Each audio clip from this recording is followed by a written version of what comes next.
Hello students, 5th class. Now open your social studies book. Chapter number 10, Environmental Pollution, page number 73. कल मैंने आपको pollution के बारे में बताया, जिसमें आपको ये बताया कि पोल्यूशन 4 प्रकार के होते हैं, है ना। कौन कौन से? Air pollution, water pollution, land pollution and noise pollution. तो कल मैंने आपको लैंड पोल्यूशन कल मैंने आपको air pollution and water pollution के बारे में बताया था। आज मैं आपको लैंड पोल्यूशन और सॉइल पोल्यूशन के बारे में बताऊंगी। The fertile top layer of the land surface is called soil. जो पृथ्वी की ऊपरी सतह है, ज़मीन की जो ऊपरी सतह है, उसको मिट्टी कहा जाता है, जो उपजाऊ होती है। व्हेन हार्मफुल सब्सटेंसेस और poisonous material gate mix up the soil, तो जब इसमें जो हानिकारक पदार्थ होते हैं और जहरीले तत्व होते हैं, जब वो इस मिट्टी में मिल जाते हैं, तो हम उसको कहते हैं मिट्टी का प्रदूषित होना या मिट्टी प्रदूषण। Soil pollution is very harmful to human, animal and plants. Soil pollution जो होता है वो ह्यूमन्स, मनुष्य के लिए, जानवरों के लिए और प्लांट्स के लिए भी बहुत हार्मफुल होता है। Causes of soil pollution. Soil pollution के कारण क्या हैं? सम इम्पॉर्टेंट कॉजेज, कुछ महत्वपूर्ण कारण हैं जो हमारी मिट्टी को दूषित करते हैं। डंपिंग ऑफ सॉलिड वेस्ट, कुछ ठोस कचरा होता है जो हम मिट्टी में मिला देते हैं, जो बहुत हानिकारक होता है। Overuse of chemical fertilized in agriculture, कुछ ऐसी दवाइयाँ और जो केमिकल होते हैं जो हम अपनी ज़मीन को उपजाऊ बनाने के लिए बनाते हैं, लेकिन ज़मीन तो उपजाऊ हो जाती है, लेकिन हमारी मिट्टी प्रदूषित हो जाती है। ब्रेइंग पॉइजनस वेस्ट, कुछ जहरीले तत्व होते हैं जो हमारी मिट्टी में मिल जाते हैं, उससे हमारी मिट्टी प्रदूषित होती है। Dumping of construction waste on the soil, कुछ कंस्ट्रक्शन का जो कार्य होता है उसका फिर जो बाकी का वेस्ट बचता है वो मिट्टी में फेंक दिया जाता है, ऐसे ज़मीन में फेंक दिया जाता है एक कहीं, तो उससे भी प्रदूषण होता है। Mining activity and deforestation remove the natural cover the soil, और माइनिंग एक्टिविटी, बहुत से लोग अपने पेड़ों को काट कर बहुत सारे कारखाने, इंडस्ट्री वगैरह वहाँ पर बना लेते हैं, जिससे पेड़ पौधे कट रहे हैं और उसकी वजह से भी सॉइल पोल्यूशन हो रहा है। Harmful effect of soil pollution. अब इसके इफेक्ट क्या है harmful? Excessive use of fertiliser, pesticides and insecticides decrease the fertility of the soil, the result is low yield of crops. अब क्या होता है कि अभी जो इस समय चल रहा है, तो उस समय लोग चाहते हैं कि कम समय में ज़्यादा से ज़्यादा चीज़ें आ जाएं, तो उससे फिर जो फर्टिलिटी है हमारी ज़मीन की, और ये सारी ज़मीन की फर्टिलिटी है, उसकी गुणवत्ता है, वो क्या हो रही है? ख़त्म होती जा रही है। The crop plant observe this dangerous claim from the soil, chemical from the soil, और यहाँ पर जो डेंजरस खतरनाक केमिकल्स होते हैं वो मिट्टी में मिल जाते हैं। When we eat such crop, और हम इसी केमिकल को अनाज के में थोड़ा सा मिला होता है और हम खाते हैं और हम बीमार होते हैं, हमारी बॉडी में जाता है और हमारी बॉडी और हेल्थ दोनों बॉडी को में जाकर हमारी हेल्थ ख़राब होने लगती है।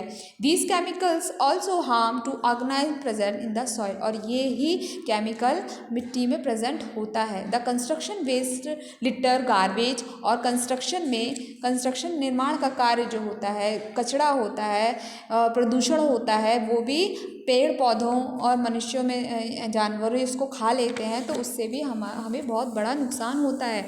Step to control soil pollution. अब इसको कंट्रोल करने के लिए क्या करना चाहिए? Soil is an extremely important nature resource. मिट्टी जो होती है वो एक्सट्रीमली इंपॉर्टेंट चीज़ है ना, नेचुरल रिसोर्स की। It take natural 100 of year to must just 1 centimetre thick layer of soil. सिर्फ पृथ्वी का सिर्फ 1 सेंटीमीटर जो उसकी चौड़ाई है वो ही सॉइल है। Therefore soil should be protect from damage by pollution और इरोजन, और यही चीज़ हमारी पृथ्वी को पोल्यूशन और कटाव से बचाती है। We can take some simple step, और हमें इसको बचाने के लिए कुछ सिंपल से स्टेप्स लेने होंगे। The use of chemical fertilise and pesticide should be reduced. जो हम अपने क्रॉप को अच्छा करने के लिए जो केमिकल यूज़ करते हैं, हमें उसका यूज़ कम करना चाहिए। Article made from metal like iron, aluminium, steel, some types of glasses, plastic, paper and cloth, और जितने भी जो ठोस मटेरियल हैं उनको वेस्ट करने, उनको इधर उधर फेंकने की जगह उनको ऐसी जगह पे देना चाहिए जहाँ पर वो रिसाइकल होते हैं और दोबारा यूज़ में आ जाए, जिससे सॉइल पोल्यूशन नहीं होगा। We should plant more trees and grasses to prevent soil erosion, हमें पेड़ पौधों की रक्षा करनी चाहिए जिससे सॉइल पोल्यूशन नहीं होगा। Proper solid waste management should be practice to reduce amount of waste dump directly into the soil, और जितना भी घर का जो घरेलू कचरा निकलता है, घरेलू वेस्ट निकलते हैं, वो हमें डायरेक्ट पृथ्वी डायरेक्ट ज़मीन पर नहीं फेंकना चाहिए, हमें एक जगह या कूड़ेदान में डालना चाहिए, जिससे हम बचा सकते हैं अपने सॉइल को प्रदूषित होने से। अब हम आप पढ़ेंगे नॉइज़ पोल्यूशन। नॉइज़ पोल्यूशन होता है मतलब शोर का प्रदूषण, है ना। शोर जो बहुत होता है जिससे हमें भी जिस चीज़ से हमें हानि होती है ना। पोल्यूशन ही हुआ एक तरह का, कि जैसे पानी में गंदा गया तो हम पिए तो वो पोल्यूशन हो गया, हमने सांस ली तो वो एयर पोल्यूशन हुआ, वो भी हमारे अंदर फेफड़ों में गया, है ना। सॉइल पोल्यूशन मतलब उसके थ्रू हम खा रहे हैं गंदा संदा, तो वो भी पोल्यूशन हुआ। अब नॉइज़ जो हमारे कानों को बिल्कुल ज़्यादा शोर हो तो वो हमारे कानों को बर्दाश्त नहीं होता, तो एक तरह का ये भी पोल्यूशन है। Noise pollution refers to loud unpleasant and undesirable sound in our sound louder than 90 decibel in considered harmful for the human ear and can be categorized as a source of noise pollution. अगर 90 decibels considered मतलब इंसान 90 decibels तक अपने कानों को मतलब झेल सकता है, उसके बाद अगर उससे ज़्यादा कहीं पर शोर हुआ तो वो पोल्यूशन होता है, नॉइज़ पोल्यूशन, है ना। क्योंकि क्षमता इंसान में भी कान सुनने की इतनी ही क्षमता होती है जितना वो सुन सकता है, अगर ज़्यादा सुनाएंगे तो कान के पर्दे फट जाएंगे और हम बहरे भी हो सकते हैं। Causes of noise pollution, noise pollution के कारण क्या है। Some important causes of noise pollution are given below. यहाँ पर कुछ इंपॉर्टेंट कॉजेज़ दिए गए हैं। लाउड म्यूज़िक, बहुत तेज़ म्यूज़िक बजाने से, लाउड स्पीकर से नॉइज़ पोल्यूशन होता है। Loud sounds produced by the movement of traffic and the blowing of horns. जो बहुत से लोग होते हैं कि जब वहाँ पर ट्रैफिक होता है तो वहाँ पे वो लोग बहुत ज़्यादा हॉर्न बजाते हैं, उससे पोल्यूशन होता है, noise pollution. Home appliances such a vacuum cleaner, mixer grinder, washing machine, और ये सारी चीज़ें यूज़ करने से भी नॉइज़ पोल्यूशन होता है। Operation of heavy machinery and bursting of fire crackers, और बहुत सारे पटाखे वगैरह फोड़ने से और हैवी मशीन जो होती है उससे भी नॉइज़ पोल्यूशन होता है। अब नॉइज़ पोल्यूशन के इफ़ेक्ट्स क्या हैं, harmful effects. Noise pollution can cause a lot stress and irritation of to human. जो नॉइज़ पोल्यूशन होता है उससे बहुत स्ट्रेस और बहुत इरिटेशन भी होता है, क्योंकि ज़्यादा आवाज़ हम सुनेंगे तो हमें भी बहुत सिर में दर्द होने लगता है ना। आपने सुना ज़्यादा शोर कोई करता है तो गुस्सा सा आता है। Long term export to loud noise can causes losses of hearing, और इससे हमारी सुनने की जो क्षमता होती है वो भी ख़त्म हो सकती है, और हमारा जो नॉइज़ पोल्यूशन होता है वो हमारे कार्यों को भी डिस्टर्ब करता है। कभी बहुत इंपॉर्टेंट बात होती है हम सुन नहीं पाते, हम एक बार बोलेंगे, 2 बार बोलेंगे, 3 बार बोलेंगे, ज़्यादा से बोलेंगे तो हम चिड़चिड़े से हो जाते हैं। Loud noise is harmful to animal as well. Loud animal जो साउंड होता है वो एनिमल के लिए भी हार्मफुल होता है।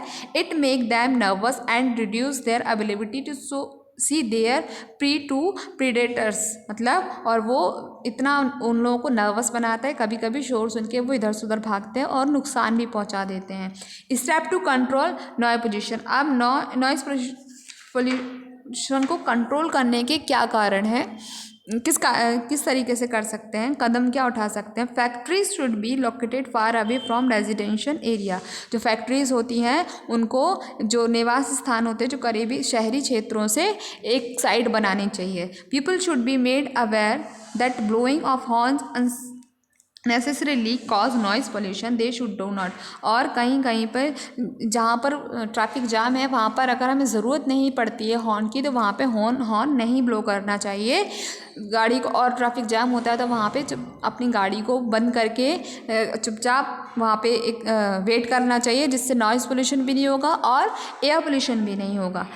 ट्री शुड बी प्लांट, और हमें पेड़ लगाने चाहिए, प्लांटेड अलॉन्ग द रोड्स, और उसके पेड़ों को चारों साइड लगाना रोड के चारों साइड किनारे किनारे लगाना चाहिए, है ना। Machine should be properly maintain to, और जो मशीन होती है उनको प्रॉपर यूज़ करना चाहिए। ज़्यादा अगर अननेसेसरी अगर उसका काम नहीं हो रहा तो उसको बंद करवा देना चाहिए। We should avoid playing music, television etcetera loud volume, और हमें जो लाउड म्यूज़िक में म्यूज़िक बज रहा है उससे बचना चाहिए, है ना। जितना उतना सुनना चाहिए जितना हम सुन सके, हमारे कानों को अच्छा लगे। हमें खुद को सुनना है, दूसरों को नहीं सुनाना है, तो उतना ही हमें यूज़ करना चाहिए volume. Changing in the environment, अब इन्वायरमेंट में क्या चेंजेस हो रहे हैं। The environment is no more the same as it use to be year back. अब हम थोड़े से साल पहले जाएंगे। Due to reckless human activities the environment has undergone some change, और धीरे धीरे हमारी पृथ्वी पर, मतलब पहले बहुत अच्छा एनवायरनमेंट था और धीरे धीरे इस पोल्यूशन की वजह से हमारी पृथ्वी में बहुत सारे चेंजेस आए हैं। हमारे पर्यावरण में बहुत सारे चेंजेस आए हैं, जिससे हमारे पर्यावरण में बहुत सारे इश्यूज हुए हैं और चेंजेस हो गए हैं, और जिससे हम बड़ी परेशानियों का सामना कर रहे हैं। Global warming, the gradual rise in the earth average temperature due to increasing amount of green houses in the atmosphere is called global warming. हमारी पृथ्वी पर टेम्परेचर की अधिकता की वजह से, जहाँ टेम्परेचर बहुत ज़्यादा होता जा रहा है, तो ग्रीन हाउसेज क्या हो रही हैं, कम हो रही हैं, जिससे ग्लोबल वार्मिंग बढ़ रहा है।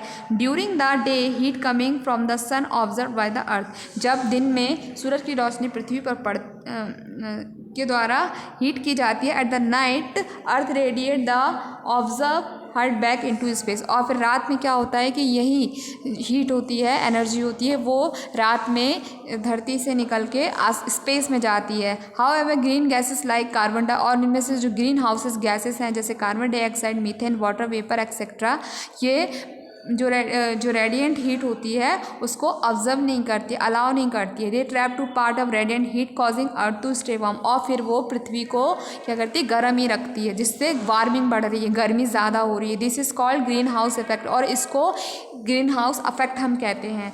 Due to the rising pollution, अब जैसे जैसे पोल्यूशन बढ़ता जा रहा है, more and more green houses gas getting accumulated in the atmosphere, वैसे ही वैसे ग्रीन हाउस का प्रभाव हमारे उस पर एटमोसफियर में कम होता जा रहा है। They are trapping more and more heat to make the earth warmer than ever, और धीरे धीरे हमारी पृथ्वी गर्म से गर्म होती ही जा रही है।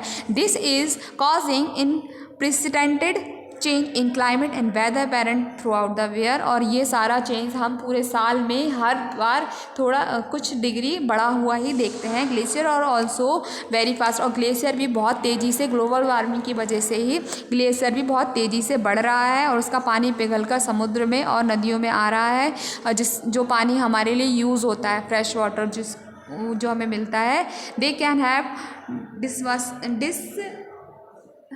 devastating consequences for life of the earth, और ये हमारी लाइफ के लिए, हमारे जीवन के लिए बहुत बड़ी कठिनाई का सामना हमारी पृथ्वी को करना पड़ सकता है। Depletion of the ozone layer, अब ओजोन लेयर इसी तरीके से, ozone is a form of oxygen, oxygen का ही एक फॉर्म है। The atmosphere has a thin layer of ozone gas protects from high energy ultraviolet किरणें, ओजोन परत जो होती है वो हमें सूरज से निकलने वाली अल्ट्रावायलेट किरणें से प्रोटेक्ट करती है। A category of chemicals called chlorofluorocarbons, और यही form CFCs is causing depletion ozone layer. Chlorofluorocarbon की वजह से हमारी जो ओजोन लेयर है वो कम होती जा रही है, उसमें एक होल भी हो गया है। This chemicals are use refrigerator, और ये केमिकल कहाँ यूज़ होता है, रेफ्रिजरेटर और एयर कंडीशनर में। Depletion the ozone layer to expose us to direct ultraviolet rays which are extremely harmful for life on the earth. The whole ozone layer is leading to ultraviolets to enter the atmosphere causing disease like cancer etcetera, और इसी ozone layer में whole की वजह से हमारी पृथ्वी पर ultraviolet की रेजेस होती हैं, वो डायरेक्ट पड़ती है हमारे एटमॉस्फेयर में, जिसकी वजह से हमारे लोगों को बहुत सारी बीमारियां हो रही हैं, जैसे कि स्किन कैंसर एक्सेट्रा। ठीक है बच्चों, ये हमारा चैप्टर मैंने आपको एक्सप्लेन कर दिया। आप इसको बहुत अच्छे से सुनना, बहुत इंपॉर्टेंट चैप्टर है और बहुत सारी चीज़ें आपको आई होप मैंने समझा दी होंगी। आप इस वीडियो को बार बार देखना, एक बार में समझ में नहीं तो बार बार देखना, क्योंकि ये चैप्टर थोड़ा सा लेंथी है। और कल मैं इस चैप्टर की आपको एक्सरसाइज मंडे को मैं आपको इस चैप्टर की एक्सरसाइज स्क्रीनशॉट आपको आपके ग्रुप में सेंड कर दूँगी। तब तक के लिए टेक केयर, गुड बाय।